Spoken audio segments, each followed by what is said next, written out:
clases de lo que ocurre con el músculo esquelético. Ahora vamos a hablar sobre el músculo liso. Un 10% aproximadamente del músculo que tenemos aquí en el organismo es músculo liso. Este músculo liso está distribuido por los diferentes órganos, ¿no? Hay una pequeña parte que está también el músculo ciliar, el músculo de los músculos pioerectores, la piel, pero la mayor parte de este músculo liso está en las vísceras. En especial, vamos a estudiar las características de este músculo liso que está en las vísceras, en el esófago, en el estómago, en los intestinos, en los vasos. Bien, ¿qué características tiene este músculo liso? Tiene fibras muy pequeñas, de 1,5 milímetros de diámetro, comparado con el músculo esquelético. El músculo pequeño, el músculo esquelético, el diámetro va a ser entre 10 y 80 micrómetros, ¿no? Un sarcómero, el músculo esquelético, mide 2 micrómetros. ¿Cuántos sarcómeros hay en el músculo esquelético? Depende de la longitud del músculo, ¿no? Hay cientos de sarcómeros. Entonces, aquí, en cambio, las fibras, la longitud va a llegar entre 20 y 500 micrómetros de longitud. El músculo esquelético puede superar muchísimo esta longitud. Entonces, estas fibras son pequeñas. Desde el punto de vista del mecanismo, prácticamente es el mismo que el del músculo esquelético. Tenemos las mismas proteínas contráctiles, actina, miosina, filamentos, actina y miosina que se van a unir, gracias a su unión se va a producir la contracción. Sin embargo, la disposición de las fibras, los filamentos de actina y de miosina son diferentes a las del músculo esquelético, no son las mismas disposición. Recuerdan dos actinas por una miosina, ¿no? Y esa es básicamente la organización del músculo esquelético. Aquí vamos a ver que es diferente. Ahora, el músculo esquelético es uno solo, exactamente igual en su organización, en su funcionamiento, en su estimulación. En cambio, el músculo liso, tenemos muchas diferentes variedades de músculo liso. Es difícil incluso clasificar el músculo liso, porque de un órgano a otro puede tener variación. Puede variar por sus dimensiones físicas. Algunos músculos lisos son muy pequeños, por ejemplo, el músculo de los procesos ciliares, ¿no? Otros músculos van a ser fibras más largas, estómago. Entonces va a haber variación en las dimensiones físicas. También en la organización, en fascículos o láminas, hay músculos también de los procesos ciliares, el músculo de la pupila, que también pueden ser diferentes en su organización a los músculos de los vasos, por ejemplo, o la respuesta a diferentes estímulos. En el músculo esquelético, el único estímulo es el estímulo nervioso que parte desde el sistema nervioso central, llega hasta el músculo a través del nervio raquídeo y el neurotransmisor que estimula, ¿cuál es? La acetilcolina. Aquí vamos a ver que hay muchos neurotransmisores: acetilcolina, noradrenalina, dopamina, serotonina, que pueden actuar sobre el músculo liso, histamina. Por otro lado, estos estímulos en algún, no quiere ser el estímulo para la contracción puede estar dado por una sustancia. Por ejemplo, el músculo gastrointestinal o el de los bronquios. ¿Quién va a producir la contracción? La acetilcolina. Pero la relajación ya no va a producir la acetilcolina, sino otra sustancia, la noradrenalina. Mira, es diferente a lo que ocurre con el músculo esquelético. Además, aquí no solamente son neurotransmisores los que van a estimular, ya sea la contracción o la relajación, pueden haber estímulos físicos, mecánicos, en el intestino, por ejemplo, o cualquier parte del tracto gastrointestinal. Vamos a ver que si la sola presencia del alimento, el contacto del alimento con el músculo va a producir que el músculo se empiece a contraer, o en los intestinos la presencia de gases distienden, va a hacer que la respuesta será una contracción. Estímulos mecánicos. También hay estímulos hormonales, hay un montón de hormonas, la gastrina, la colecistocinina, la motilina, que tienen un efecto directo sobre la contracción y la relajación muscular. Entonces, si quisiéramos clasificar el músculo liso por los estímulos, tendríamos variedad enorme de músculos lisos. Luego, las características de la inervación. Hay músculos lisos que están inervados por el simpático, otros por el parasimpático, otros por el simpático y el parasimpático, ¿no? Otros músculos lisos están inervados por, en el caso del tracto gastrointestinal, por ejemplo, por el sistema nervioso del pene, el rabo de Bache. Entonces, hay una cantidad de también estímulos nerviosos diferentes que pueden estimular a un músculo liso. Finalmente, la función, ¿no? ¿Qué funciones tienen estos músculos lisos? Dependiendo de cada órgano, la función va a ser diferente. O sea, la complejidad del músculo liso frente al músculo esquelético, que es igual el del sartorio, o el del bíceps, o el del tríceps, o el del macetero, o el del orbicular de los brazos. Cualquier músculo esquelético tiene exactamente las mismas características que el resto. Aquí tenemos una variedad enorme de músculos. Una clasificación muy, digamos, normal, general, sería clasificar el músculo liso en dos tipos de músculo liso, con ciertas características que tiene. Uno es el músculo liso multiunitario. ¿Por qué se llama multiunitario?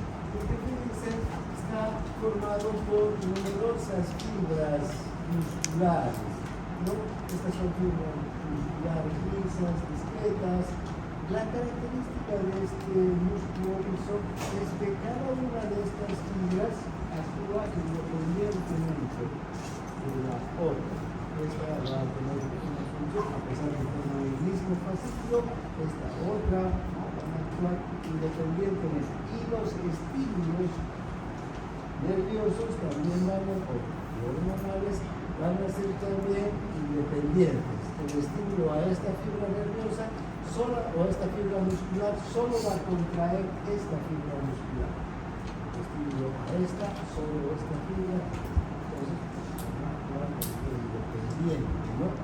También tienen una sola inervación, inervados por una única terminal nerviosa, pero cada una va a actuar de manera independiente a la estimulación nerviosa.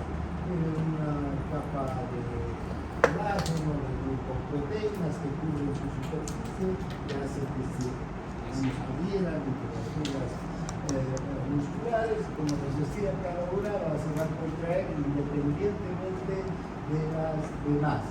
Este músculo liso tiene más que nada un control nervioso, no hay controles mecánicos, hormonales, químicos, como vamos a ver en los otros músculos lisos, ¿no? ¿Cuáles son los músculos ciliares, el músculo de iris, los músculos piloelectores? Estos son tipos de músculo liso multiunitario, ¿sí? Ahora, hay otros, los músculo liso unitario. Este es el que está distribuido por todo el organismo. Ahora, unitario, multiunitario, al parecer el multiunitario hay muchas fibras independientes, ¿no? Aquí también hay muchísimas fibras, tal vez más fibras nerviosas o más fibras musculares que en el músculo liso multiunitario. Lo que sucede es que estas fibras, ¿verdad?, están muy relacionadas entre sí. De hecho, estas fibras tienen comunicación, estas fibras musculares, una fibra y la otra, de tal suerte que cuando hay un estímulo sobre cualquiera de estas fibras, esa fibra se despolariza y la despolarización se transmite por todo el tejido, porque hay uniones desmosómicas, hay uniones en la hendidura que van a permitir que los iones circulen con facilidad de una fibra a otra. Y si todo el tejido se despolariza al mismo tiempo, todo el tejido se va a contraer también al mismo tiempo, como si fuera uno solo, como si fuera una sola fibra. Por eso se llama músculo liso unitario. Estos músculos están organizados en sincipio, ¿no? Esta organización en sincipio en histología, ¿no? Entonces, ¿qué quiere decir? Que hay comunicación entre las fibras musculares.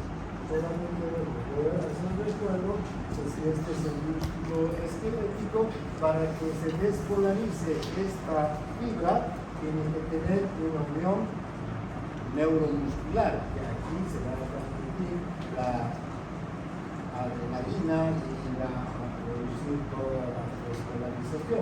Para que se despolarice esta otra fibra, tiene que haber otra unión neuromuscular, ¿sí? Por cada una de las fibras es excitada independientemente, ¿no? No hay una unión, no hay un canal entre esta fibra y esta otra que permita que el sodio que ha ingresado a esta otra también ingrese aquí. En cambio, en estas fibras, sí, cuando se despolariza una, todas se van a despolarizar porque el sodio va a transitar por todas al mismo tiempo, porque hay uniones, hay canales que nos permiten que haya un flujo iónico entre una y otra fibra. Este se denomina músculo sincicial. Y también, digamos, este es el músculo que está en todas las vísceras. Está el esófago, en la faringe, en la laringe, en los bronquios, en el estómago, en el intestino, en los uréteres, en la uretra, en los vasos sanguíneos. El músculo liso mayoritario, por eso también se llama visceral o sincitial. ¿Por qué? Porque actúa como sincipio, ¿no? El sincipio es ese tejido que cada una de las fibras están conectadas entre sí. Otro sincipio, vamos a ver cuando hablemos del corazón, el músculo cardíaco también es un sincipio conectado. Las cardíacas, aunque tienen esta disposición parecida a la del músculo esquelético, o igual que el músculo esquelético, aquí sí hay uniones desmosómicas, uniones en hendidura, comunicaciones entre una fibra y la otra. Cuando se despolariza el músculo cardíaco, todo el músculo se despolariza al mismo tiempo. ¿Está claro? Con un solo estudio. Bien, entonces, las divisiones entonces de estos dos músculos, o de este músculo en estas dos categorías, el músculo liso multiunitario, muchas fibras, ¿no?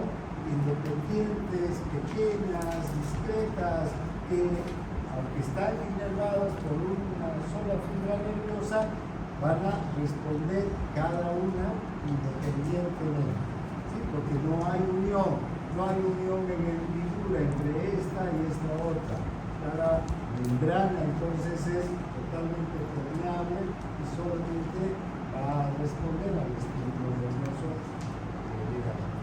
En cambio aquí tenemos las fibras nerviosas o musculares, ¿verdad?, que están distribuidas por todo el músculo. Si llega un estímulo, aquí hay canales, uniones en hendidura que hacen que el músculo responda con una sola contracción, ¿no? Bien. ¿Cuál es la base química entonces para la contracción muscular? Vamos a hablar específicamente del músculo isocomunitario, que es el que más nos interesa, es mayoritario. Los vamos a ver además en cada unidad sector nervioso, pero después cuando veamos todo, vamos a ver en cada una de las unidades el tipo de músculo características. Luego, ¿cuál es la base química de la contracción del músculo liso? El músculo liso unitario, entonces el músculo liso sincitial, el músculo liso visceral, las vísceras se van a contraer básicamente a partir de la actividad de los filamentos de actina y miosina. Tiene también, igual que el músculo esquelético o que el músculo cardíaco, actina y miosina. Estas son proteínas contráctiles. Estas proteínas contráctiles no son propias de los músculos, también los vamos a ver en otras estructuras, en otras células que pueden, se contraerse, ya no como músculo, sino como proteína contráctil, nada más. Entonces, estas son proteínas contráctiles que son similares a las del músculo esquelético.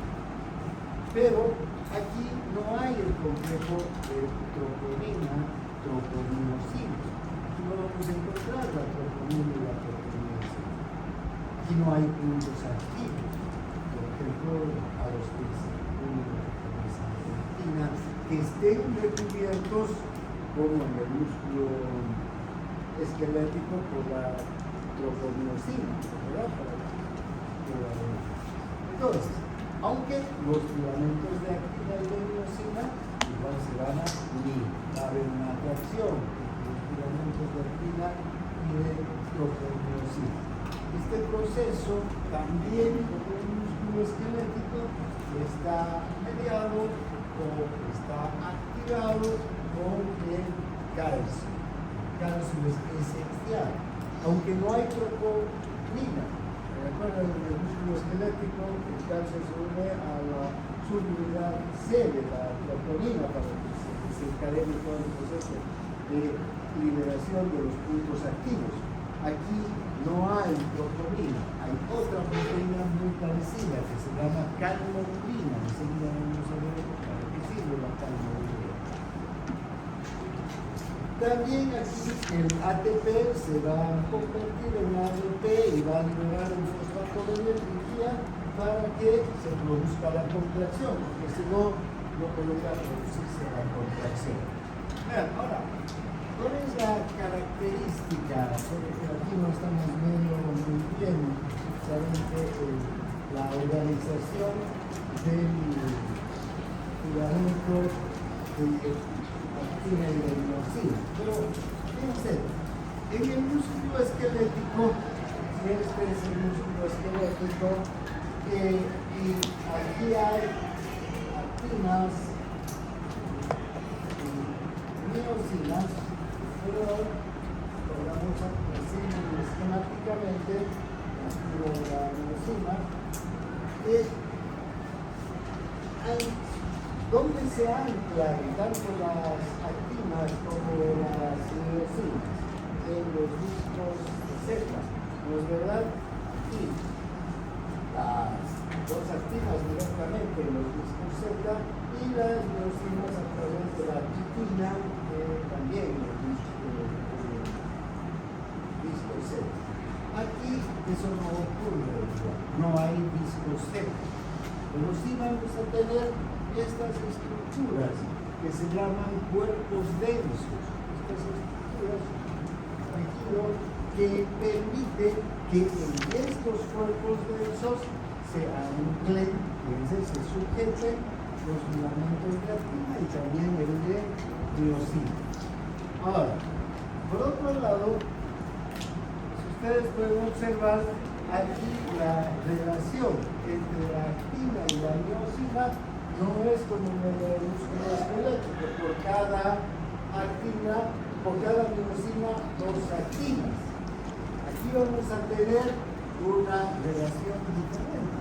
Puede haber hasta 9, 10, 11 filamentos de actina por una sola miocina. Fíjense, los filamentos de actina están desde los cuerpos densos, ¿no? Dirigiéndose hacia el otro extremo. Son numerosos los filamentos de actina. Luego, aquí los puentes cruzados desde la miocina va a ser igual, ¿no? Las cabezas de la miocina, de los extremos de los puentes cruzados se van a unir a las actinas y ¿qué va a pasar? Van a contraerse. Entonces, cuando hay contracción, se van a acercar los cuerpos densos, entonces, ¿no? Entonces, ahora, si ustedes observan ya en un fascículo, fíjense cómo están dispuestas cada una de estas fibras de músculo liso. Aquí hay un cuerpo denso. Este cuerpo denso ayuda a anclar a esta fibra, a esta miofibrila y a esta otra también. Entonces, cuando hay una contracción, estos cuerpos densos se van a acercar, pero estos dos también se van a acercar. Además, están en una disposición bastante, digamos, no paralelas, sino en diferentes direcciones. Entonces, la contracción aquí no solamente va a ser una contracción que se acorta el músculo, sino se acorta, pero también en todos los sentidos el músculo se va a achicar, ¿no? En el músculo esquelético es solo la longitud, porque hay extensión o flexión. Aquí en el estómago, por ejemplo, cuando se contrae, se va a contraer, este es un pedazo del estómago, se va a contraer en este sentido, en este sentido, en este sentido, en este sentido, en este sentido, en este sentido. Fíjense, entonces la contracción va a ser intensa. Por eso, vamos a observar que la fuerza de contracción del músculo liso es mucho más grande que la fuerza de contracción del músculo esquelético. Casi el doble de fuerza de contracción tiene el músculo liso que el músculo esquelético, por estas disposiciones tan, digamos, diferentes tanto de los filamentos de actina y de miocina y de las propias fibras musculares, ¿no?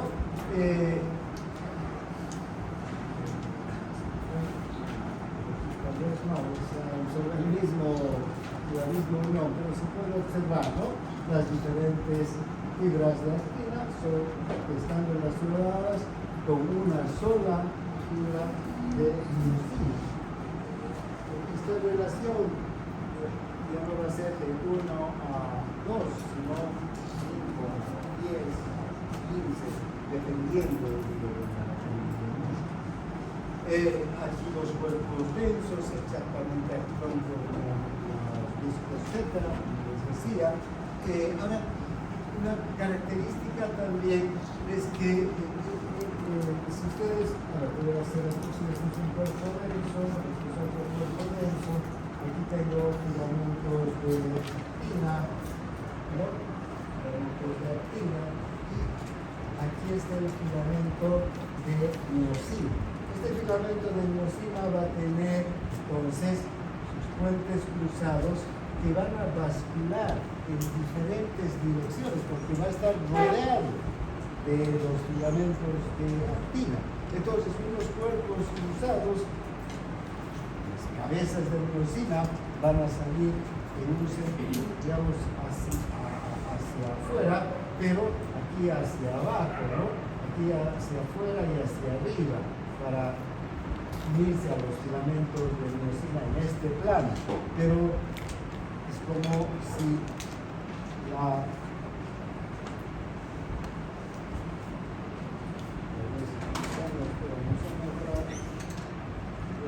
entonces, ahí adentro está la miosina y todos estos son los filamentos de actina. Entonces, tienen que haber puentes cruzados que vengan en este sentido, en este sentido, en este sentido, en este sentido, en este otro sentido, hacia arriba también en los diferentes sentidos, porque está rodeado de los filamentos de actina. ¿Sí? Entonces, cuando hay la contracción, esta fibra muscular también se va a contraer en todos los sentidos. No solamente se va a cortar, sino se va a contraer en todos los sentidos. Y además, dada la disposición de los cuerpos densos, permite que haya también diferentes direcciones de las fibras, la contracción, como les decía, va a ser muy intensa y va a hacer que el músculo realmente se acorte enormemente. Una diferencia con el músculo esquelético es que el músculo esquelético, si tiene una dimensión determinada, ¿cuánto por ciento de su dimensión se va a acortar el músculo esquelético? En un 30%. No va más, no se acorta más. ¿Sí? En cambio, este músculo es capaz de acortarse en su dimensión hasta un 80%. Eso permite también que el músculo liso adquiera una fuerza muy grande de contracción. Y no solamente permite que la fuerza de contracción sea muy grande, sino que también la duración de la contracción. Un músculo esquelético es capaz de contraerse, ¿cuántos? 1 a 5 segundos máximo, ¿no? Menos todavía. Normalmente, la velocidad de contracción de los párpados, por ejemplo. El potencial de acción aquí es de ¿cuánto? De 1 a 2 milisegundos, y después la contracción puede ser 1 segundo máximo, 3 segundos después de la despolarización. Aquí las contracciones pueden durar hasta 30 segundos. Una contracción mucho más rápida. Vamos a ver, aquí hay un mecanismo de cerrojo que permite que se mantenga esa contracción larga, ¿no? Por eso es que el estómago, cuando está en su funcionamiento, está triturando, moliendo, destrozando los alimentos, dice, empieza a contraerse lentamente, ¿no? Y con gran fuerza, y muele los alimentos. Luego también lentamente se relaja y nuevamente empiezan las contracciones. Entonces, ese tipo de movimiento funcional solo es posible gracias a que tiene esta disposición el músculo liso. La miosina tira de un filamento de actina en una dirección en un lado y simultáneamente de un filamento de actina en una dirección opuesta. Entonces, ¿dónde está?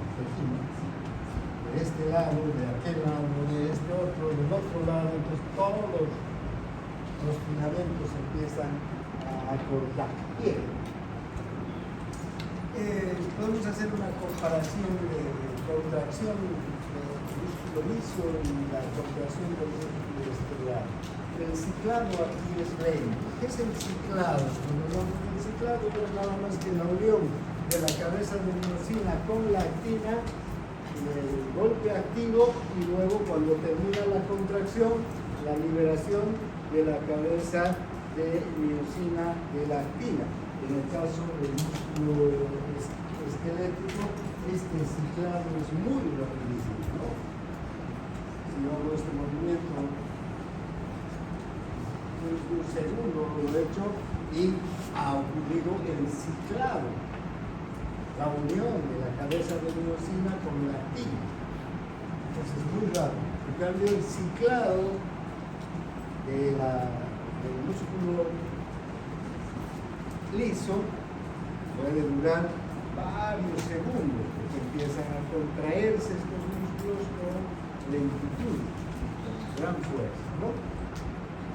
Aunque la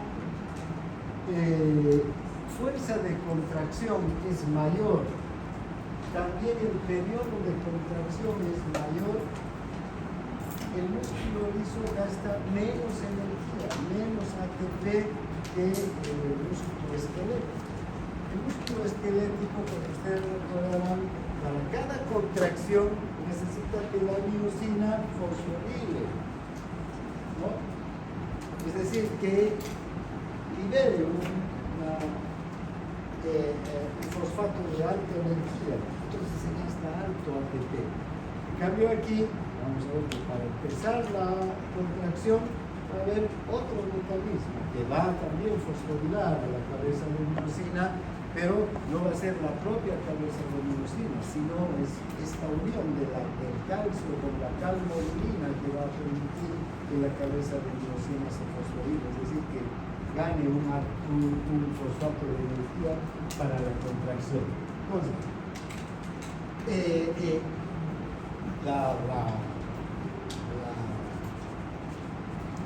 la cantidad de energía que utiliza el músculo liso es mucho menor que la cantidad de energía que utiliza el esqueleto. Entonces, gasta menos ATP. Hay una lentitud también en el inicio de la contracción en el tejido muscular total. Luego de la despolarización, la contracción va a empezar lentamente. En el músculo esquelético, ya saben, el potencial de acción dura milisegundos, y después de cuando termina el potencial de acción que viene, la contracción, porque ¿para qué se despolariza el músculo? Para contraerse. Bien, y finalmente hay este mecanismo de cerrojo. Hay una mayor fuerza de contracción también. El músculo esquelético se va a contraer entre 3 a 4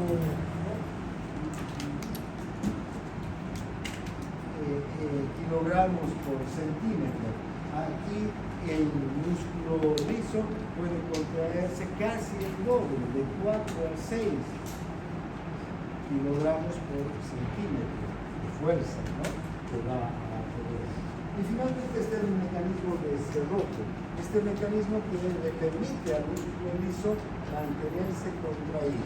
El mecanismo de cerrojo se da porque uno es el estímulo para la contracción y otro es el estímulo para la relajación. No es el mismo. Aquí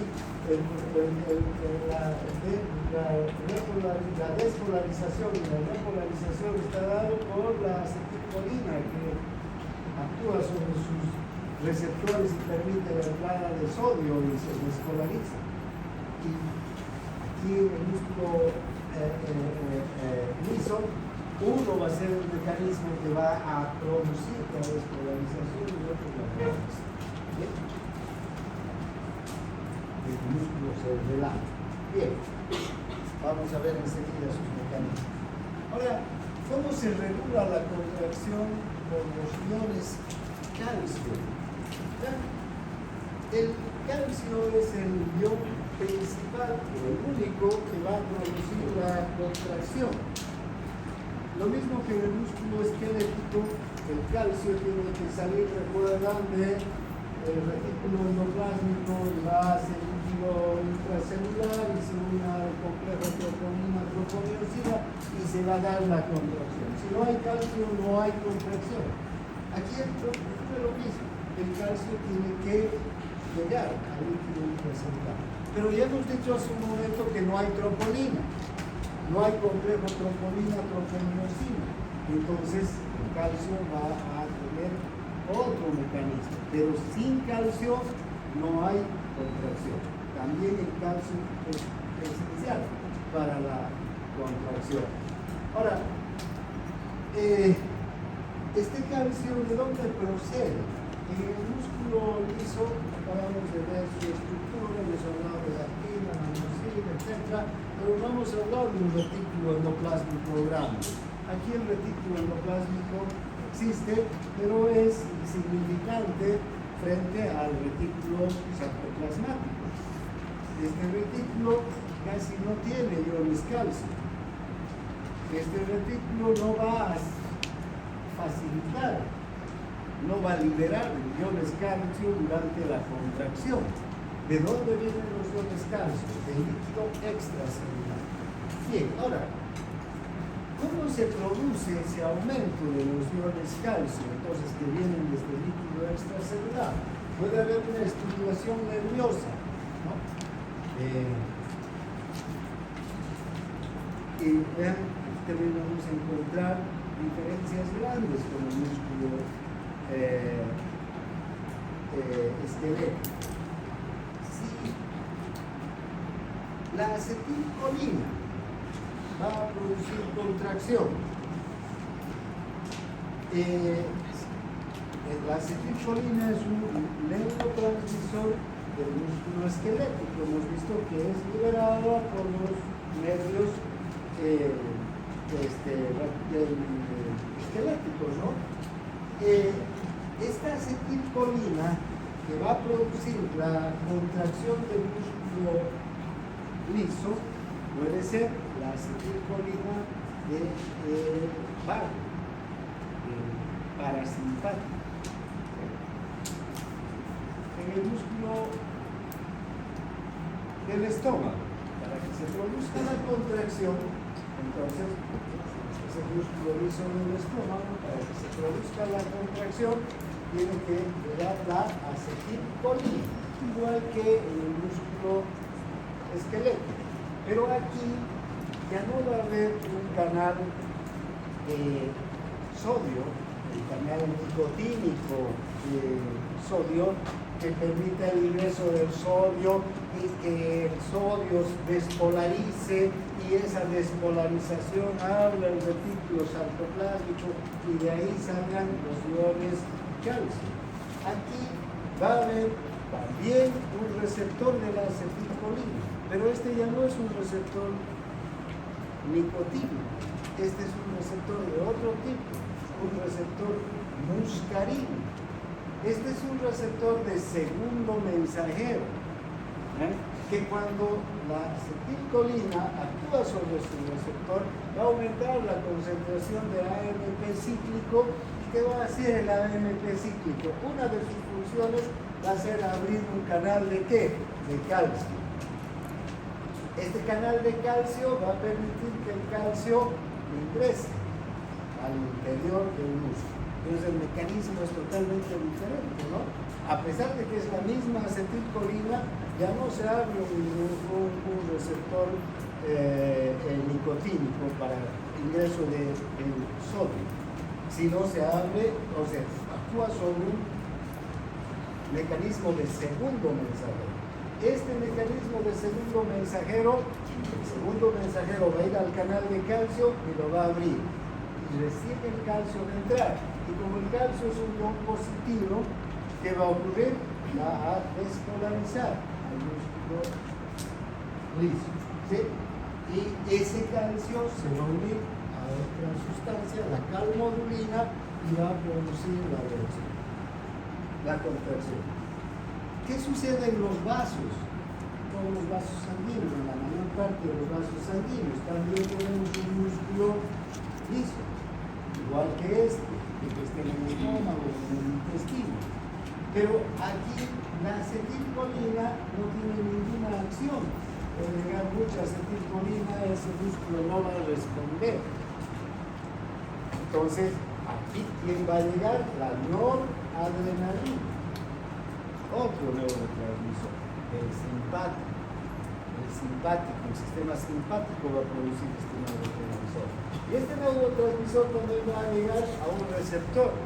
Este receptor también es un receptor de segundo mensajero, pero este ya no es uno que va a producir el aumento de la específico, sino este está vinculado con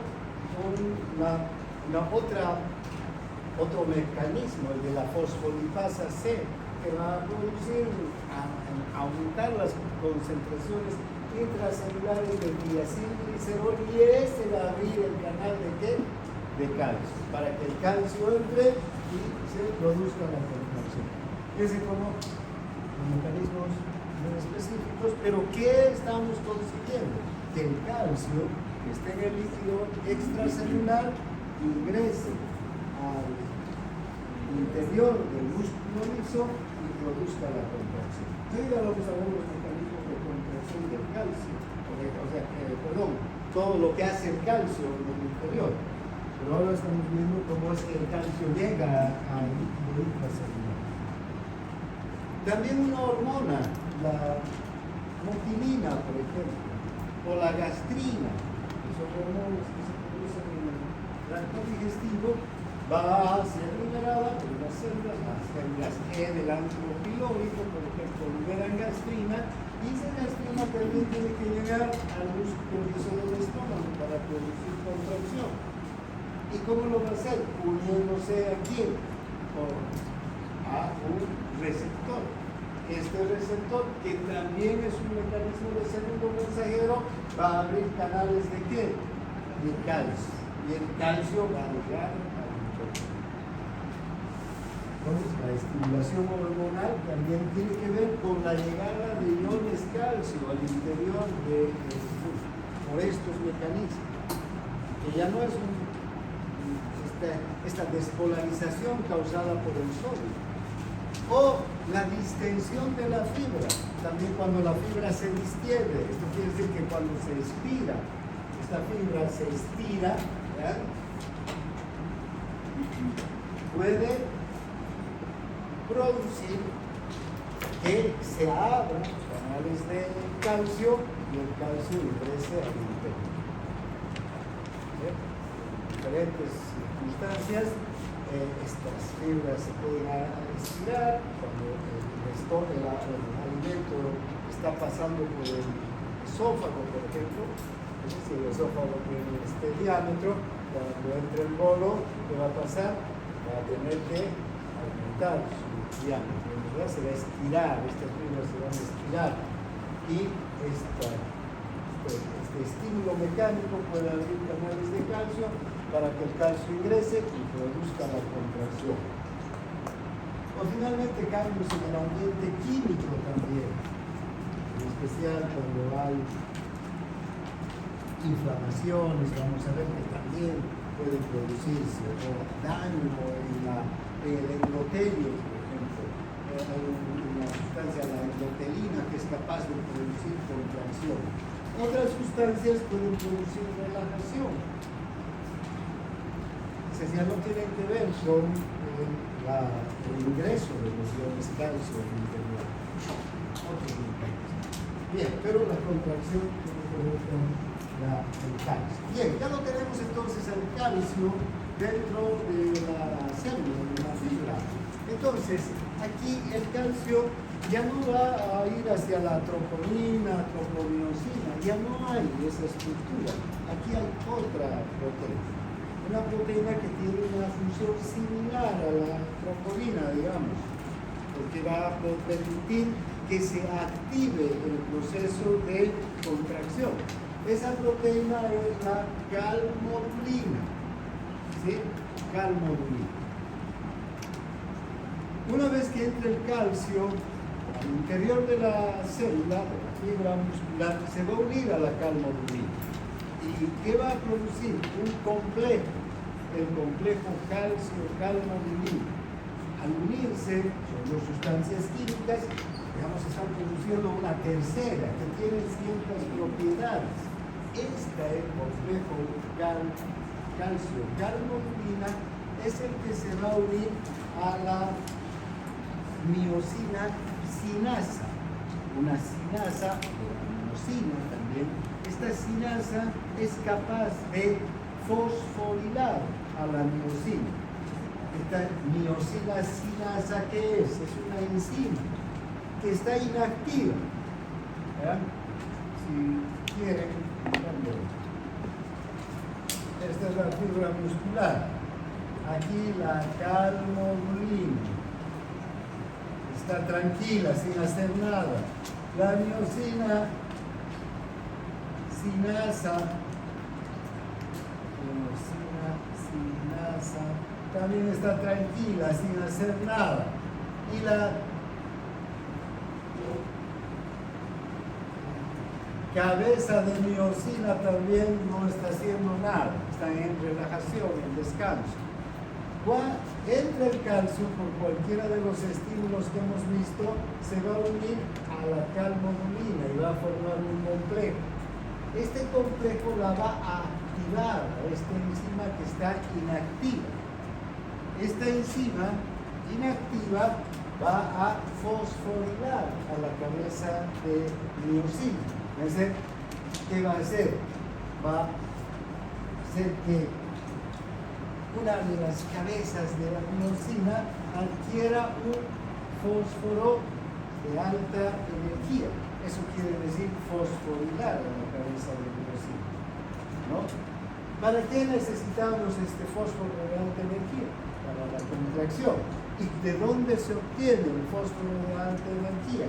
De esta miosina sinasa. Esta miosina sinasa actúa sobre el ATP, lo va a convertir en ¿qué? En ADP y este fosfato de alta energía. Entonces, es diferente, ¿verdad? El proceso de contracción del músculo liso con el proceso de contracción desde el punto de vista ya químico en el interior es diferente que el proceso de contracción del músculo esquelético. El músculo esquelético, ¿quién va a fosforilar a la cabeza de miosina?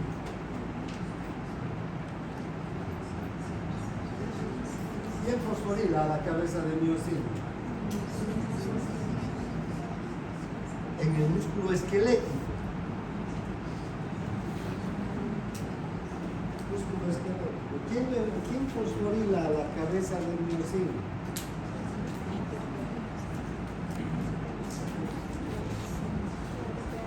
La propia cabeza de miosina, porque recuerdan, tiene actividad ATPasa. La cabeza de miosina tiene actividad ATPasa. ¿Y cuándo adquiere esa actividad ATPasa la cabeza de miosina? Cuando se une a la actina, ¿verdad? Al punto activo. Se une al punto activo por atracción química, pero hasta ese momento no hay capacidad de contracción. En ese punto, la miosina sinasa, la cabeza de miosina adquiere una actividad, se convierte en una enzima también. Tiene una actividad enzimática sobre el ATP que lo convierte en ADP. Entonces toma el fósforo de alta energía y recién es capaz de contraer. Aquí la cabeza de miosina no tiene esa actividad ATPasa.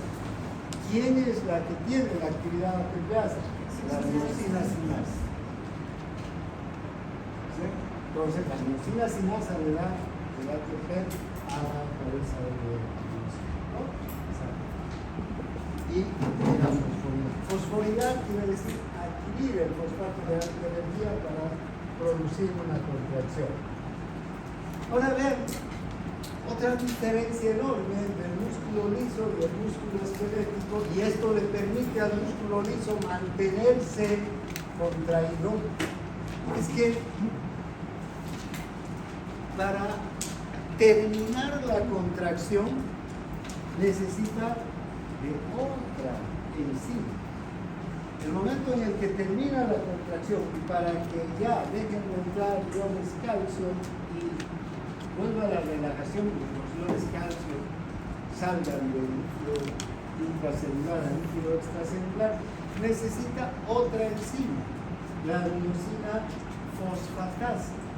Es decir, para que haya relajación, ¿qué tiene que ocurrir? La cabeza de miosina se tiene que separar de la actina. Pero esta separación en el músculo liso no se realiza solo porque terminó la despolarización, como en el músculo esquelético, sino se realiza también con otra, digamos, actividad enzimática. Otra enzima, la miosina fosfatasa, es otra enzima, se activa y lo que hace esta miosina fosfatasa es desfosforilar a la cabeza de miosina. ¿Qué quiere decir? Entonces, la fosfatasa de la miosina, o miosina fosfatasa, va a actuar aquí y va a soltar este fosfato de alta energía de la cabeza de miosina. Y como ya no está el fosfato, entonces ya no hay energía para la contracción. Y el ciclo ahí se interrumpe. ¿Y qué ocurre? La relajación del músculo. Ahora, ¿qué va a ocurrir inmediatamente después? Hay una alta concentración de calcio en el músculo intracelular. Ese calcio tiene que salir hacia afuera. ¿Cómo saldrá el calcio? ¿Por qué mecanismo de transporte? Transporte activo, ¿verdad? ¿No?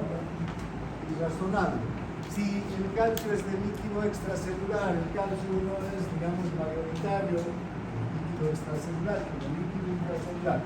El calcio ha entrado a través de canales, ¿no? Eso quiere decir que por difusión.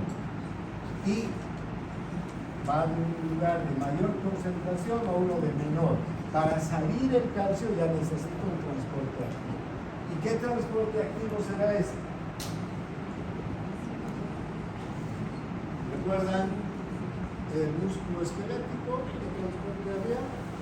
Una bomba ATPasa de calcio. Entonces también aquí tiene que haber una ATPasa de calcio que saque el calcio hacia el líquido extracelular. Bien, ahora, ¿cómo es el control nervioso y hormonal en la contracción del músculo liso? Hace un momento yo ya les decía que hay una gran diferencia entre el músculo esquelético y el músculo liso respecto a la estimulación. La estimulación del músculo esquelético es prácticamente una estimulación nerviosa, ¿no? A través de los nervios raquídeos, que liberan el estímulo, en la unión neuromuscular se produce la liberación de la acetilcolina. La acetilcolina abre un receptor, el receptor nicotínico. Es el único receptor que está vinculado con el músculo esquelético. Con el músculo liso, entonces, hemos visto que hay muchas proteínas receptoras. Muchas proteínas receptoras que van a tener diferentes funciones, además. Unas proteínas serán excitadoras, van a producir la contracción. Otras proteínas serán inhibidoras, van a producir la inhibición, la relajación del músculo. ¿Sí? Unas proteínas van a responder a un mecanismo nervioso, simpático, parasimpático, el plexo mientérico, ¿no? Que va a también producir la contracción y relajación del músculo liso. O también otras proteínas responderán a estímulos hormonales, diversas hormonas que producen relajación y contracción. Por ejemplo, hay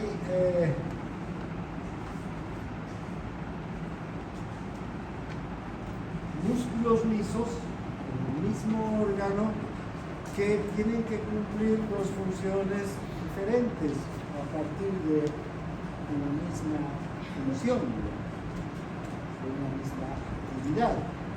El estómago, por ejemplo. Cuando el estómago procesa los alimentos, muele, los convierte en quimo, luego hay una parte del músculo liso del estómago que tiene que enviar el quimo hacia el duodeno. Para enviar el quimo hacia el duodeno tiene que haber una actividad de estimulación de las fibras del antropilórico, las fibras musculares del antropilórico, para que éstas se contraigan con fuerza, que compriman prácticamente el quimo contra el píloro para que se cree una presión alta y el quimo salga hacia el duodeno. Si quieren usar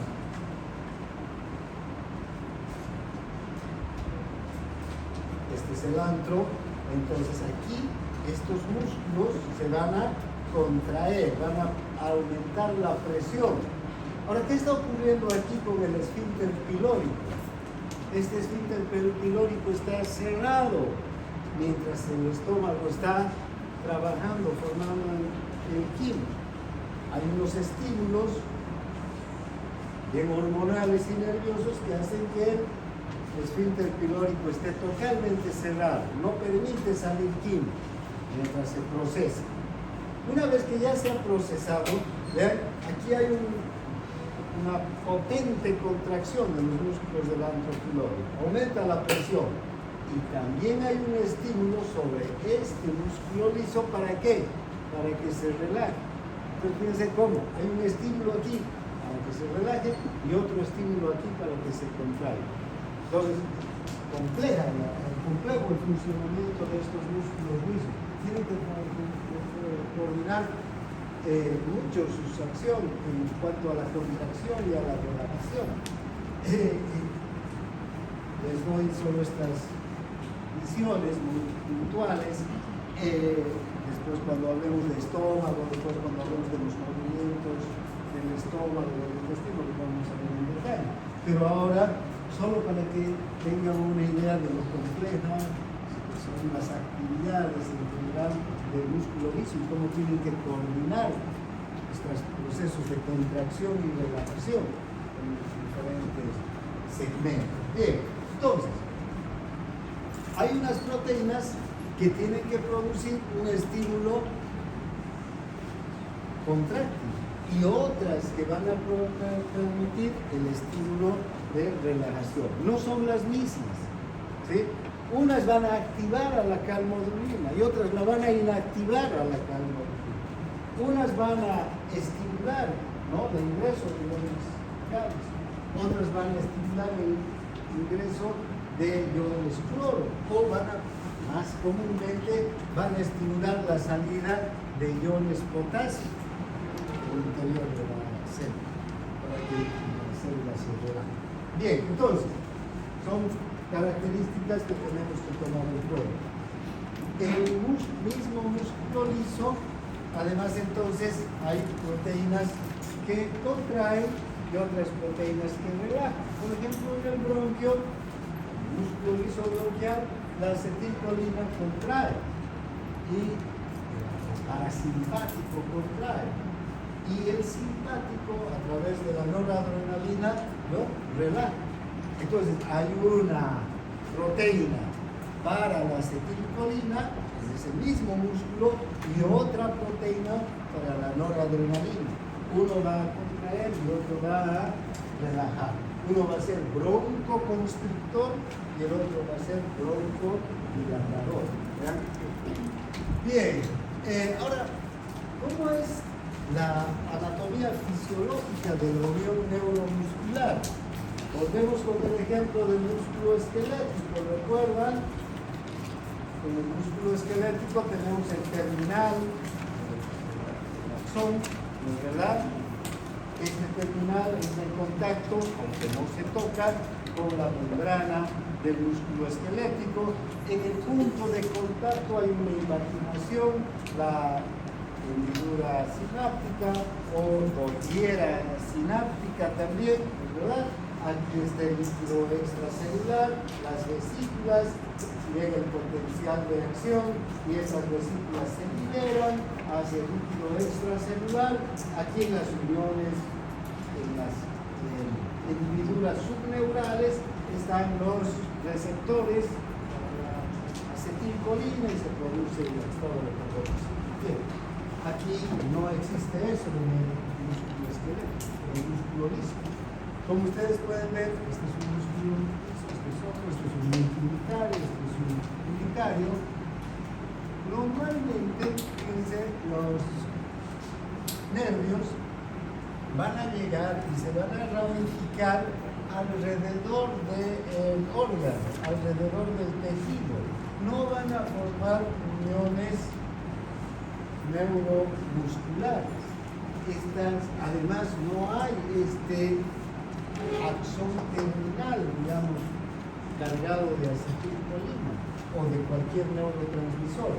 Aquí, fíjense, hay estas varicosidades, estas dilataciones que ustedes pueden ver. Estas varicosidades, estas dilataciones son donde están, es el lugar donde están las vesículas del neurotransmisor. Entonces, todo este plexo nervioso está ramificado, distribuido alrededor del órgano, del tejido, y cuando llega un potencial de acción,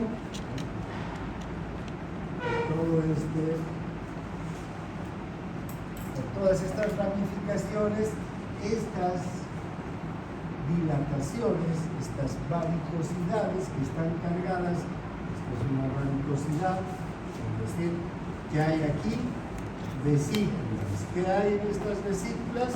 La sustancia excitadora o inhibidora. Después, amigos, después, cuando termine, ¿ya? Muy bien, 10 minutos.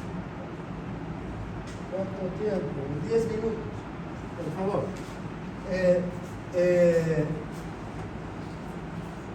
Entonces, se libera, llega el potencial de acción, también se despolariza, se abren canales de calcio, entra el calcio, se une a las vesículas llegan a la membrana, se fusionan con la membrana y por exocitosis liberan al neurotransmisor. Fíjense, no lo van a liberar donde, en la gotera sináptica, sino alrededor, digamos, del órgano. Es otro el mecanismo. Y desde ahí recién se dirigen hacia los receptores que están en el músculo liso. ¿Sí? Es muy diferente. Entonces, si este es el parasimpático, el vago, ¿qué va a liberar? Acetilcolina. Si este es el simpático, ¿qué va a liberar? Adrenalina. ¿No? Entonces, dos sustancias diferentes que van a hacer dos acciones diferentes también. Bien, entonces, la sustancia ya aquí, por difusión, va a ir desde las varicosidades hacia los receptores que están en la célula. Bien, si es el simpático, noradrenalina. Si es el parasimpático, acetilcolina, ¿no? Dos sustancias diferentes. Esa es la sustancia neurotransmisora. Ahora, una cosa importante es que tienen que ya empezar a hacer pensar, hacer funcionar sus cerebros de esa manera, que la acetilcolina o la noradrenalina no son o excitadores o inhibidores. En el caso del músculo esquelético es excitador, ¿no?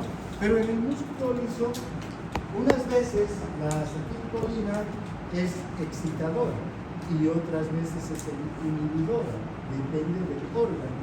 ¿Y de qué dependerá que sea excitadora o inhibidora? ¿Qué creen?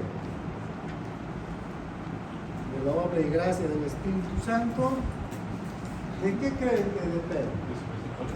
Del receptor, correcto. Porque los receptores son diferentes. Unos receptores pueden abrir un canal de calcio. Y si abren canal de calcio, ¿qué van a hacer? Excitar. Otros receptores pueden abrir el canal de potasio. Y si abren el canal de potasio, ¿qué van a hacer? Van a hacer inhibir, ¿no? Entonces, en algunos órganos, la adrenalina, la noradrenalina, tienen receptores excitadores, como en los vasos. Y en otros órganos tienen receptores inhibidores, como en el estómago, en los bronquios, ¿sí? Entonces, eso es algo que vayan siempre pensando ustedes. Una vez en los exámenes les pregunto cuáles son los neurotransmisores excitadores y cuáles los inhibidores, como si hubieran excitadores e inhibidores.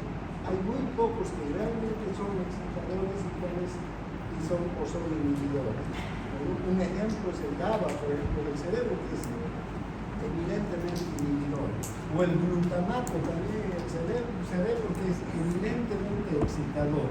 Pero después, tanto la adrenalina, la noradrenalina, la dopamina, la serotonina, funcionan como excitadores o como inhibidores, dependiendo del receptor, ¿no?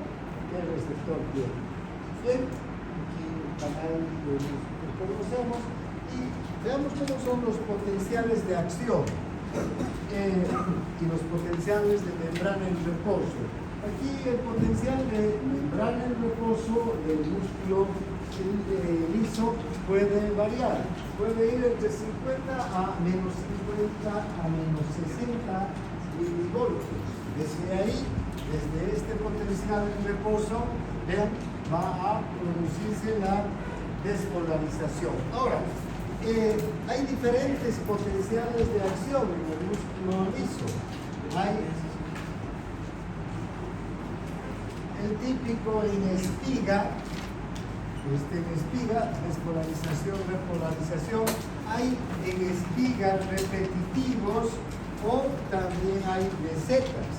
No solo en el músculo cardíaco hay mesetas, sino también en el músculo liso, en el útero, por ejemplo. Este es un típico potencial en meseta. ¿Qué quiere decir aquí? Que el calcio está entrando aquí y está sosteniendo por mucho tiempo la contracción. Pero también hay potenciales en espiga, en la mayor parte de los músculos. O en el tubo digestivo hay estos, donde hay primero unas ondas lentas que no son verdaderos potenciales de acción, sino son cambios ondulantes del flujo de iones y despolarizaciones seguidas, ¿verdad? Las despolarizaciones unas tras otras. Entonces, son diferentes tipos de potencial de acción. Hay el típico potencial de acción, ¿no? De espiga, hay los repetitivos y los de meseta. Bien, ahora hay que tener en cuenta que el calcio es esencial para la contracción. Sin calcio no hay contracción. Si no ingresa el calcio al interior del músculo liso, no va a haber contracción porque no se va a unir a la calmodulina y no se va a producir todo el proceso, ¿no? También pueden haber otros estímulos, la distensión, es decir, si se distiende un órgano, solo la distensión del músculo puede provocar una respuesta de contracción. El músculo cardíaco tiene el mismo estímulo también, como se distiende mucho, se puede contraer. Luego, también hay unas despolarizaciones de algunos músculos lisos que no requieren potenciales de acción, ¿no? Se va a transmitir un mecanismo electrotónico, que vamos a ver cuando hablamos del nervioso, que se produce la contracción. Bien, también hay factores químicos, muchas hormonas, vean, todas las hormonas que actúan sobre el músculo liso, la noradrenalina, adrenalina, acetilcolina, angiotensina, endorfina, vasopresina, oxitocina, serotonina, histamina. Todas estas sustancias son capaces de producir contracción del músculo liso en diferentes lugares. Por ejemplo, la angiotensina, donde produce contracción, en las anteriores, en los anteriores, ¿no? Entonces, son características generales del músculo liso. Bien, hasta aquí entonces vamos a ver ahora. Hay un señor que se puede